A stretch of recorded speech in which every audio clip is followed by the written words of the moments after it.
Reka twizere ko mumeze neza aho muherereye hose kandi nimba bitanameze neza mu kanya byagenda neza cyangwa ejo byagenda neza kuko Bibiliya iravuga ngo ahari kurira kwararira umuntu ariko bwacya mu gitondo impundu zikavuga. Imana ibagirire neza rero cyane wowe ugeze hano nonaha ugize amahirwe yo gufungura ino channel. Nitwa Nyirabagenzi Alice, Mama Lionel. Imana ikugirire neza cyane kandi Imana igushyigikire kandi nawe wishyigikire. Hari ukuntu mama mushaka ko Imana ibashyigikira mutishyigikiye, ndagira ngo nkubwira ngo Imana igushyigikire nawe wishyigikire. Iyo ni ijambo rimwe ku munyabwenge rirahagije. Hari ukuntu Imana twibwira ngo ikurinde, ariko ikurinde nawe wirinde, ujye ushyiraho nawe akantu ko kwirinda. Imana ikurinde nawe wirinde. Ubwo se urumva atari byo? Hari ukuntu wakwanga kwirinda ukaba wabigenderamo. Imana irakurinda ariko nawe hari ukuntu uba ugomba kwirinda. Imana ibaha umugisha mwinshi cyane. Mwe munkurikirana muri iki gihugu cyacu cy'u Rwanda, umugisha w'Imana ubayeho cyane kandi ndabashimiye kuba mwarahisemo gukurikirana ino channel. Hanyuma abankurikirana muri mu isi aho dutandukaniye, tugenda dutandukanywa n'ibihugu, aho tugenda dutandukanywa no kuba twaragiye gushaka imibereho cyangwa se tutavuka hamwe. Imana ibagirire neza cyane aho muherereye mukaba mwarahisemo gukurikirana iyi channel ya Mama Lionel. Ndabashimiye kandi gukanda kuri subscribe ni inkunga ikomeye cyane ubukozi, kandi nimba nkurikirana utarayikanda ni uburenganzira bwawe, ariko mu busabe ukandeho ntacyo bitwaye. Ni ibintu bitagusaba iminota myinshi kandi ikintu byaba bitwaye. Imana iguhe umugisha rero. Ndagira ngo dutangire dusenga Imana. Wowe uri kwa muganga Imana uguhe gukira, wowe uri muri situation itari nziza Uwiteka akurengere, kandi wowe uri kunkurikirana uri mu nzu ugenda ugere amahoro, nawe uri kunkurikirana uri mu akazi keza, wowe uri kunkurikirana umushomeri Uwiteka aguha akazi. Hano nkurikiranwa n'abantu benshi. Hari umuntu nkurikirana ari mu gihe cyo kwangwa, Uwiteka guha igikundiro. Hariho n'umuntu ushobora kunkurikirana ari mu gihe yirukanwa ku kazi, umutima utaguwe neza. Uwiteka aho umutima wawe ibyishimo, akuremere ibyishimo. Imana ikugirire neza cyane rero. Ndagira ngo aho uri wishime unezerwe, kuko umwami Yesu yaratubambiwe ku musaraba kandi ibyiza biri imbere. Siko bizahora ku bantu bamutegereje, ntawe uzakorwa n'isoni. Hirya y'ejo Imana yagutungura nawe ugatungura abandi. Hirya y'ejo nawe washiduka utunguwe, kuko Imana yimura imisozi ntimenye ko yimutse. Hari niyo yubikana uburakari.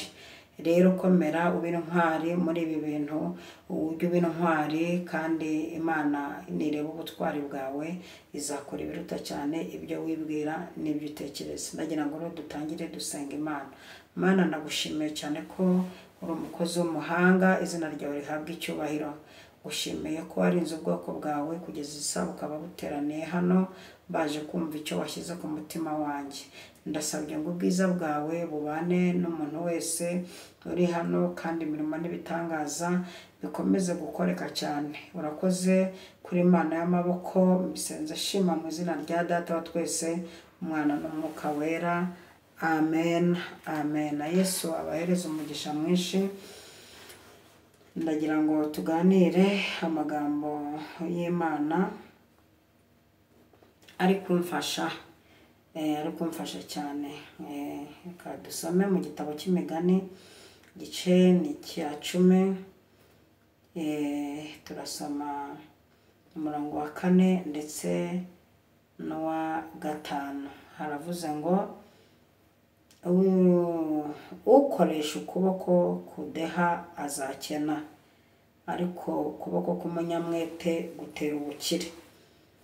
Usarura muki ni umwana ufite ubwenge, ariko uryamira mu isarura ni umwana ukoza isoni. Imana itugirire neza cyane. Kasubiremo aya magambo. Iki ni igitabo cyanditswe n'umugabo w'umunyabwenge w'umuhanga witwa Salomo, kuko no mu bintu yasabye Imana yasabye ubwenge. hanyuma Imana iramumuha. Ntijya ibwimana, abantu bose itimana itishama, niko Bibiliya ivuga. Aha rero ahageze aravuga ngo ukoresha ukuboko kudeha azakena, ariko ukuboko k'umunyamwete gutera ubukire. Usarura muki ni umwana ufite ubwenge, ariko uryamira mu isarura ni umwana ukoze isoni. Imana idufashe cyane kandi itugirire neza. Tugiye kuganira aya magambo. Muri iyi minsi ndi kumva ndi kuganira cyane, sinzi impamvu. Ndumva ndimo nshaka kuganiriza abapene. Iyo mvuze abapene si ab'iwacu muri ADEPR, ni abaporoso, ni abarokore. Yewe nibo nzi nibo mbamo. Turaziranye, akenshi hari igihe mbaganiriza nk'umuntu baziranye. Uyu munsi rero tugiye kuganira amagambo y'ubwenge, kuko n'ubundi iki gitabo cyanditswe n'umunyabwenge. Turaza kureba, turaza gutinda ku kintu cyitwa ubunebwe. Ubunebwe, kuki abantu bagira ubunebwe, ubundi kuki abantu badakira. Hari amasengesho tumaze iminsi dusenga hano kuri no channel, nakunze kuvuga amagambo menshi cyane, ariko hari amagambo y'ubwenge navuze ngo iyo ushaka gukira, nimba ukeneye gukira, senga cyane, ukore cyane. Usenga cyane ugakora cyane, ni ukuri urakira, nta kabuza ko gukira. Aha rero turaza kubona uburyo ukuboko, ukoresha ukuboko kudeha azakena. Ay'umurongo niko ivuze. Ukuboko kudeha mu Kinyarwanda, abana bavukiye hano hirya ku Muhima, iyo bavuze ukuboko kudeha ayoberwa icyo bavuze, agira ngo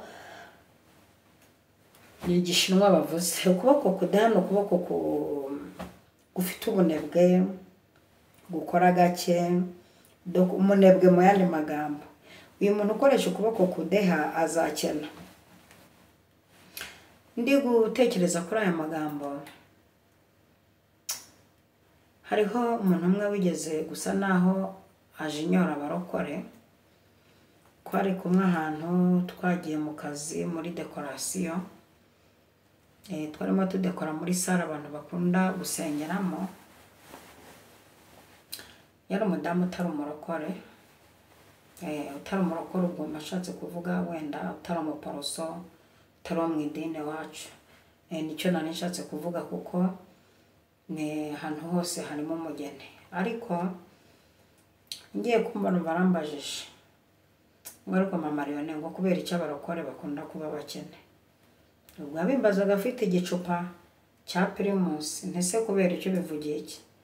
Ati reba, kuva nicaye hano turabona abantu bajemo gusenga hariya barayemo. Ati ni abantu basa nabi, bambaye bwa bukweto buke bubi, bwa bwenda bwacuye. Ati biragaragara ko nanjye narijijishaga ibintu yavugaga, nari ndimo mbere y'abakoko bagaragaraga nk'abakene. Arambaza ati kubera iki bakunda gukena? Ndabona nzagusubiza dushoje akazi. Ariko igisubizo nari kumuha n'ubundi ni iki ngiki ngiye kuvuga, ni ingaruka zo kudeha. Ntugire ngo nibasiye abarokore, nakubwiye ko impamvu nkunda kubavuga nibo nzi, nibo mbamo. Nawe uzaze nguhe mikrofone uvuge ku bapagani, ku bunebwe bwabo. Muri make, mu bintu bituma akenshi bakunda gukena, baba banebwe. Kandi mumbabarire ntimuze kunyibasira, dore ko iyo navugishije ukuri ntajya mbura iti muzinyibasira. Mujye mureka rero mbabwize ukuri, ntabahaye rubanda, tujye tuvugishanya ukuri nk'abantu b'Imana. Nzi abantu benshi bashobora gushinga kampani akaba atashyiramo abarokore. Kandi nanjye uko niko kuri. Ariko numva nakomeje kuvuga abarokore, ntabwo ari abiwacu muri ADEPR, abaporoso, abantu nk'abo mbega hafi aho. Ariko kuri kuranaryana kandi tuzakuvuga. Kandi iyo tukuvuze hari abo kurya kukanabakiza. Ariko hakabonekamo wenda abantu navuga ko bafite ubuswa mu myumvire, bavuga ibigondamye imihoro igahita irakara. Mpamvu nanjye mvuga ko ntabaha akazi ni iyi ngiyi. Ugize kampani cyangwa ukagira uruganda, ugashyiramo abarokore, witegure ko ruhomba. witegure ko inyungu wari kuzagira itazaza, atari uko ari abajura, ntabwo ari uko biba, wowe kabyarawe ntabwo biba. Nimba ariho abantu batinya icyaha, batinya gukora icyaha cyo kwiba, n'abarokore ntabwo biba pe, ariko nawe ibyo ari byo si n'abanebwe, ariko bashaka kwigira abanebwe. Ibaze ko umuntu atari umunebwe ariko akigira umunebwe ku ngufu. Ijambo rya mbere, uramuha akazi kuwa mbere, ku munsi wo gutangira akazi saa 9 ati ngiye muri korali, ngiye kurepeta, kandi ubwo niyo masaha bakira babaje. Kuwa gatandatu ati nanone ni repetition. Mujye munyomoza ko ibintu mvuga atari ukuri, dore ko ngira ukuri kwinshi ariko kutazankoraho. Wagira gutya nko mu cyumweru hagati ati ku rusengero cyangwa korali tuzasenga iminsi 3. Ku rusengero apotre wacu yatubwiye ko tugomba kuba mu masengesho y'iminsi 21, kandi ndumuririmbye ndamutse ntabonetsemo bazampana n'igihe wantona. Ubwo buri mugoroba nzajya njya mu masengesho. Unyumvire, kandi ubwo ari gukorera mwene se yanze kugira icyo avuga ashiriramo kugira ngo nguke kabiri. Kandi Salomo yavuze hano ngo ukoresha ukuboko kudeha azakena.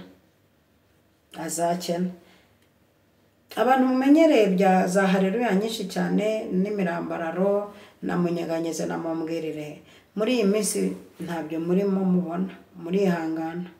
Murihangana kuko uyu mwaka Imana iri kuvuga ko hari abantu igiye gutabara, igihe no guha ubukire, igihe no guha ku mafaranga, ariko mu by'ukuri ntabwo azamanuka ngo yikubita. Sindabona amafaranga amanuka akikubita hasi. Kera n'abantu bajyaga bata amafaranga tukayatora, yewe ntibakina yata, sinzi uko byagenze, siko mutagita amafaranga. Imana itugirire neza cyane. Umuntu umurikiye wese ukoresha ukuboko kudeha, Bibiliya iravuze ngo azaba umukene. Uzakena, ubura akenda ko kwambara, ubura agasabune ko gukaraba, ubura isakoshi ku rutugu, ubura amafaranga kuri banki, uzakena nimba uri umunebwe. Ukoresha ukuboko kudeha n'ubunebwe. Nawe se uraza gucuruza isoko riremoye,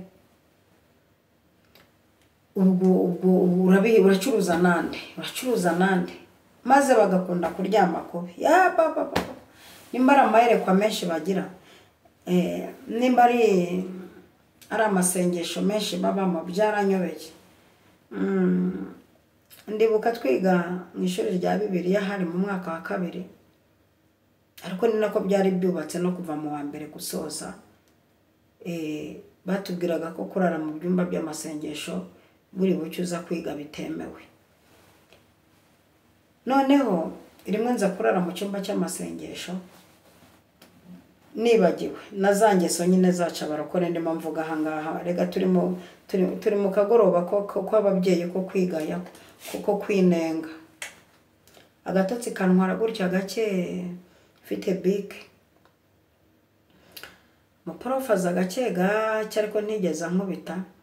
Araza araterura amakaye na bike ashyira ku ruhande arambwira Tarise, umbwiza ukuri ibibazo ngiye kukubaza. Waraye mu cyumba cy'amasengesho? Nti nukuri narayeyo. Ese twababwiye ngo iki? Mwatubwiye ko korara mu cyumba cy'amasengesho bucyuza kwiga ari amakosa. None se ubwo wakoze icyaha? Ni nagikoze, Imana imbabarire. Rero ndashaka jewe ko tuganira nk'abantu bakuze. Bibiliya kwivuze ko ukoresha ukuboko kudeha azakena, mu by'ukuri urumva ari byo?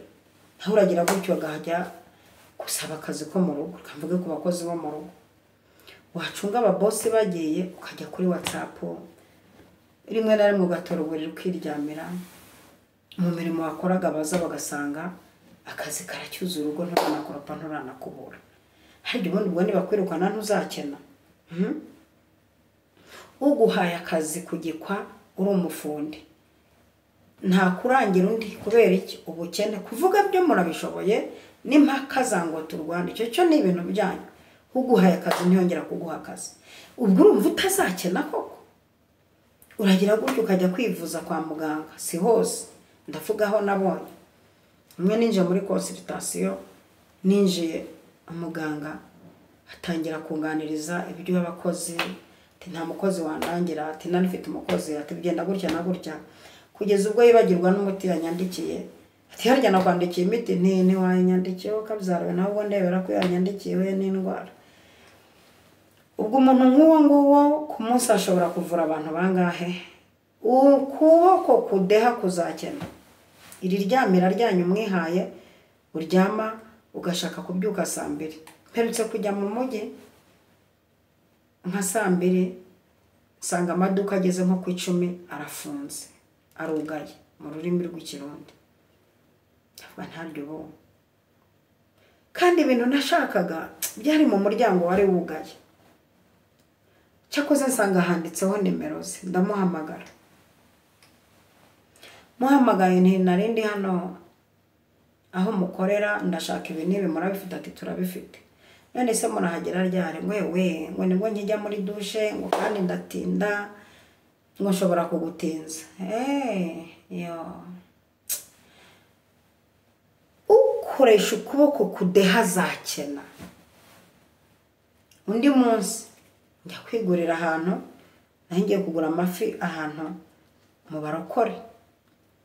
Kwa kundi umuntu aba ashaka guteza imbere bene se. Mpageze ndapimisha rwose amafi y'amafaranga menshi. Ndavuga ngo nimuyankatire. Ukuntu yambwiye ngo yewe n'imashini twakatisha twayihanaguye, ngo ntabwo twakongera kuyanduza, ngo nta kundi, ngo nimba utashobora kuyikatira, ngo wakwigira ahandi. Unyumvire sinasubiyeyo. Ubwo urumva atarahombye. Ukoresha ukuboko kudeha zakena. Ni gute baguha akazi k'ukwezi ugashaka kuhagera utinze ukwepa uhorana ibibazo, umwana yarwaye. Dore n'impamvu abadamu badakunda no kubaha akazi, ni amaboko yabamwadeha. Ugasanga natwise, nahuzwe, nabyaye, umukozi yagiye, umwana yarwaye, kwishuri bamwirukanye, kwishuri ya. Ukoresha ukuboko kudeha azakena. Ariko ukuboko k'umunyabwenge gutera ubukire. Mana ishimwe cyane. Ukuboko k'umunyabwenge gutera ubukire. Kandi ndibona abasengere, ndabaganiriza ariko nanabasengere. Wigeze ubona umunyabwenge, ukuboko k'umunyabwenge akena? Ukuboko k'umunyabwenge gutera ubukire nuko.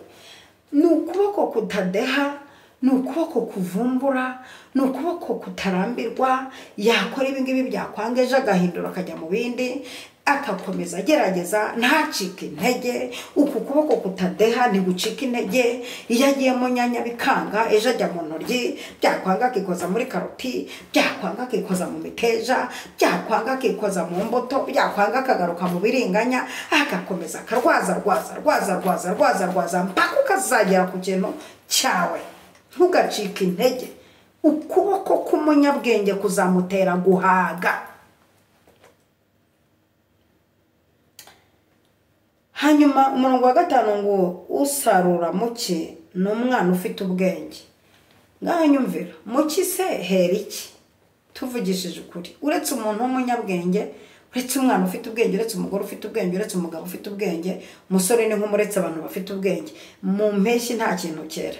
Ariko umuntu ufite ubwenge yiga no kuba yahinga imboga mu bikombe akajya avomera. Yiga no kuba yahinga mu mifuko ntajye kugura imboga kuri boutique. Yiga no kuba yavomera. Yiga no kuba yareka guhinga imusozi akamanuka mu mibande akajya kuvomera. Niho Bibiliya ivugira aya magambo ngo usarura muki n'umwana ufite ubwenge. Umwana ufite ubwenge naho badacururiza ngo bunguke, iduka bararikinze, aragenda akarigoragoza, akemera akajya haguruka ukiga guseka, utambutse wese uti anti kandi n'umuzi, shangazi, karibu, ukavuga, ukikoza hirya ukikoza hino. Mbega umuntu ufite ukuboko, umuntu ufite ubwenge ntakena.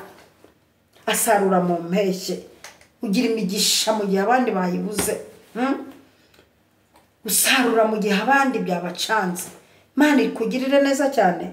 umuntu nkurikiye ndamusabira kugira ubwenge. Usarura mu kino mwana ufite ubwenge. Ufite ubwenge igihe abandi byabacanze. Bibiliya yaravuze ngo bizamera ngo nk'umunyabwenge wubatse inzu ye ku rutare, ngo umuvu, amazi, ruhurura ngo biraza bikikubitaho ngo bigasanga inzu ye yubatse ku rutare. Ariko ngo umuswa we, ngo umunebwe yubaka ku musenyi. Iyo nzu yubatse ku musenyi ikintu cyose kije kirayihitana pe. Umva, ari umuyaga, ari akantu gato, akantu kose kaje karayihitana. Mani turengere cyane. Kandi aya magambo ushobora kumva ntarimo ntera za haleluya ngo wumve ko hajemo bya bikabyo by'abapene, kumva ukabona nta bipene byafashe bimwe byaburya, ukagira ngo sinagutumweho. Ni ukuri natumwe ku banebwe. Hari abantu baba ari abanebwe no mu maraso, baba ari abanebwe atajya no kwikorera akazi k'ubuyede, akakubwira ati ntawe wacu wapfuye atyo hakoze naba ngayishije Imana. Hari abantu b'abanebwe pire, haba abanebwe kandi pe bazakena, bazasonza, inzara izabica. Reka dusoze tuvuga ngo ariko uryamira mu isarura n'umwana ukoze isoni. Abantu baryamira mu isarura, igihe cyo kurejeje, igihe cyo gusarura kirageze, ukaryamira. So urumva utazicwa n'inzara. Rebera nka Rusi wemeye akajya ajya gutoragura kwa Bowazi, igihe cy'isarura ryo kwa Bowazi ntasibe n'umunsi n'umwe, akajya guhumba. Niko Bibiliya ivuga, ajya guhumba. Rusi ajya guhumba munsi wa mbere wa kabiri. Rusi arahumba, weekend irarangira. Ntabwo ari umunebwe, ari umugore w'umukozi. Yari umugore w'umukozi. Mani ikeneye abantu b'abakozi bazi gukora. Iyo dusomye Bibiliya dusanga abantu bari abahinzi. Ise wa Samusoni bari abahinzi, ba Hoseya bari abahanuzi bato tujya twigishaho, bari abahinzi, bari abakozi. Pawulo uwo nguwo yari umukozi, yari azi kubwiriza ubutumwa, ariko akagira n'igihe ngo ajya kuboha amahema ngo kugira ngo atagora abantu cyangwa atadeheje abantu, kugira ngo atagira umuntu abangamira. Agakora akanasenga. Kora cyane, usenge cyane. Nusenga cyane ntukore uzabimbwa. Nukora cyane ntunasenge nabwo ntuzakira, ntuzatera imbere. Ibi bintu bikore byose, senga cyane, ukore cyane. Ariko hari imico mbona mu barokore yo gusenga cyane bagakora gake. Iyo usenga cyane ugakora gake wumva uzarya iki? Umva minerivare zizava hehe? Wumva uzatera imbere gute? Ya masezerano mufite yo gutunga amamodoka n'amazu, dore ko mugira amasezerano ya bene ibyo ngibyo, wumva azasohora ate? Imana ikugirire neza cyane, kandi Imana igufashe. Nyamara message iratambutse nubwo ntitigenyuye kumwe mukunda ngo twitigenyura tukazana ibikabyo mukagira ngo Imana ntivuze. Iravuze. Imana yarebye ibona hari abanebwe bajya bankurikirana. Utarangira akazi. Uzanshakira akazi ubyuka saa 4 naho uryama ntuhasasa, naho utuye ntuhakoropa. Uzanshakira akazi na munagana. Ariko ninde se muntu uzaza kwiteza ibyo bigeragezo? Bakwirukanye 3 4, ntibakubwira n'icyo bakwirukana, aho buraza kuvuga ngo nitugusengera ngo Satani arakugerageza, ngo bongeye bakwirukanye ngo ari warabonye akazi none bakwirukanye inshuro enye. Buriya izo inshuro bakwirukanye nta kindi bakujije n'ubunebwe. Rumunebwe. Kwabumva bavuga bagira ngo muzi no gukora. Imbaraga mukoresha muvuga, muzikoresha mukora, mwakira, mwatunga, amagambo make ibikorwa byinshi s'il vous plaît. Ngo banyirukanye inshuro 3. Ugenzure ko atari ubunebwe uzira. Kandi umunebwe ntawe gushakira undi. Ariko iri umuhanga uzi gukora, utari umunebwe uzi gukoresha amaboko yawe, ni ukuri nta muntu utagushakisha. Umwana ni w'ingobyi. Hari umugani abanyarwanda bavuze ngo ubwiza bw'umukobwa mu mugezi bwame, ariko ubwenge nibwo bugenda igihe azahamara. Ubwenge nibwo bugenda igihe nyine wagize amahirwe ubwiza bukugezayo, ugira amahirwe diplome kugezayo.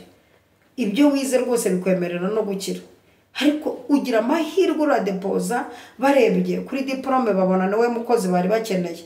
Ariko uhageze amanota na diplome yawe na section wize babona ntibihura no gukora. Amanota menshi gukora gahoro. Ishuri ryiza wizemo ubunebwe. Ibi bintu umuntu yabihuza gute kugira ngo nawe umukire nk'abandi, ube umuntu ukomeye nk'abandi? Si ikibazo bahu. kuryamira mu isaro. Ndashaka kuvuga ikintu cyo kuryamira, ikintu cyo kuryamira. Bibiliya ahantu yavuze ngo, kandi naho ni mu migani, ngo usinzira cyane ngo asarura ingonera. Umuntu usinzira asarura ingonera.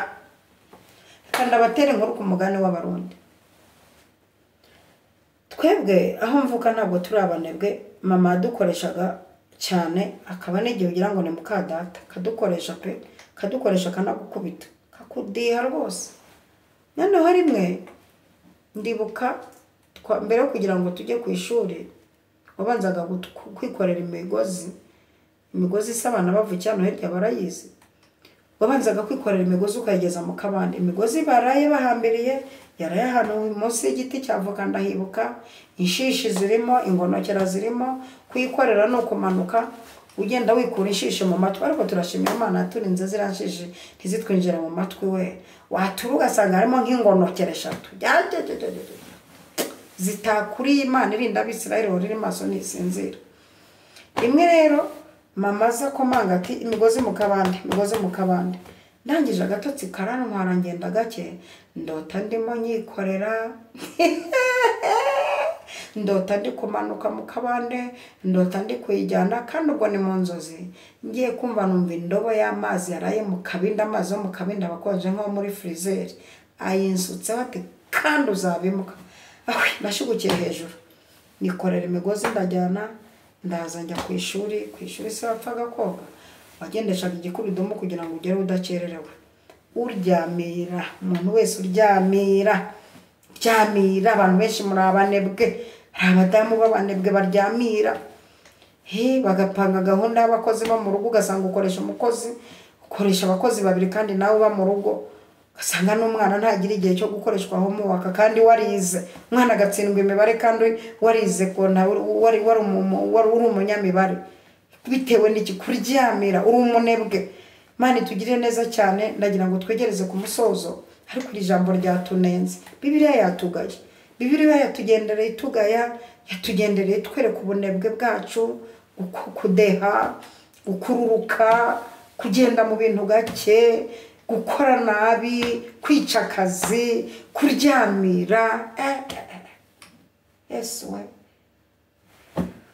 Kandi ubu bunebwe bwo kamya abantu bubakurikira mu rwego atabasha no kwisengera, aho ratanga ibyifuzo ngo bamusengere. Umuntu aba umunebwe no mu gusenga ukagera mu rwego utanga ibyifuzo, ugeze kuri level utanga ibyifuzo ngo bagusengere. Naragenze ndabona ubu hari abantu bafite abakozi banabasengera. Ufite abakozi bagutekera ariko uranakaza kwere. Ufite abagufurira, ufite abakwigishiriza abana, ufite n'abagusengera. Papa ubu ahantu hose ufite abakozi kandi nta kazi ugira. Uricara mungu umushahara w'umugabo. Umuntu uryamira. Bibiliya ivuga ngo iki mu Migani ibice 30 ngo umugore w'umunyabwenge abyuka kare butaracya. Muhanga mu gutera imbere uryama utinze ukabyuka mbere. Ubyuka mbere y'abandi ukaryama nyuma y'abandi. Kandi igihe mba mfite amahame akomeye cyane yabageza kure. Umuhanga mu gutera imbere ukubyuka mbere y'abandi ukaryama nyuma y'abandi. Imana idufashe. Ndagira ngo ngusengere Imana. Message iratambutse ngo kuko Uwiteka yashyize amagambo nk'aya ku mutima kugira ngo akuramire mu bihe nk'ibi ngibi. Imana ishobora byose, ngushimiye neza witarondoreka. Ijambo ryawe riratugaye, ritugaragarije ubwoko bw'ubunebwe dufite, kuryamira, kunebwa, kudeha. Dusanze twarakosheje, duciye bugufi ngo dusukire imbaraga nyinshi cyane, tubabarine intege nke. Iterambere ryacu dusanze twararyicishije ubunebwe, kutazinduka, kudakorana courage. Dusanze aho twaguye ari aho ngaho hatuma n'umuntu ataduha akazi. Urakoze kuduhaye imbaraga n'imbabazi. Twiyongeyemo imbaraga y'ubutwari kandi tuzi ko ugiye kudukoresha ibintu bikomeye. Urakoze Nyakubaha Imana kuko ari ibintu byose kandi ukatwambika imbaraga z'uburyo bwose. Mbisenze shima mu izina rya Data wa twese, Umwana n'Umwuka Wera. Amen, amen. Shalom, shalom. Ubuntu bw'Umwami wacu Yesu Kristo n'urukundo rw'Imana no gufashwa n'Umwuka Wera bibane natwe twese ibihe bidashira. Amen, amen. Nakagaruka.